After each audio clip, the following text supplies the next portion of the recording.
ভালোবাসার সাথে একজন হতাশ মানুষের গল্প, বেঁচে থাকার লড়াই আর বাস্তবতার টানাপোড়েন, এই ছিল সুড়ঙ্গের গল্প। জনপ্রিয় অভিনেতা আফরান নিশু তার প্রথম পূর্ণদৈর্ঘ্য চলচ্চিত্র সুড়ঙ্গতে অভিনয়ের জন্য শ্রেষ্ঠ অভিনেতার প্রধান চরিত্র বিভাগে অর্জন করেছেন জাতীয় চলচ্চিত্র পুরস্কার। বৃহস্পতিবার রাতে এক প্রজ্ঞাপনে জাতীয় চলচ্চিত্র পুরস্কার 2023 ঘোষণা করে তথ্য ও সম্প্রচার মন্ত্রণালয়।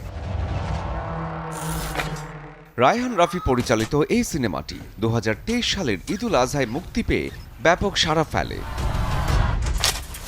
এবার মোট 28টি বিভাগে 30টি চলচ্চিত্রের শিল্পী ও কলাকুশলীদের নাম ঘোষণা করা হয়েছে। সুড়ঙ্গ মোট 8 বিভাগে পুরস্কার পেয়েছে।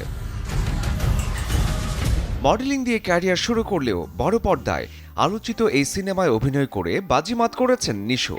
চাপের মুখে বেঁচে থাকার লড়াই আর অপরাধ ঘেরা বাস্তবতা, অসাধারণ দক্ষতায় পর্দায় ফুটিয়ে তুলেছেন তিনি। এবারের পুরস্কারী তালিকায় সেরা সিনেমা খন্দকার সুমনের সাঁতাও, আর যুগ্মভাবে আজীবন সম্মাননা পাচ্ছেন প্রয়াত চলচ্চিত্রকার তারেক মাসুদ ও প্রয়াত চিত্রগ্রাহক আব্দুল লতিফ বাচ্চু।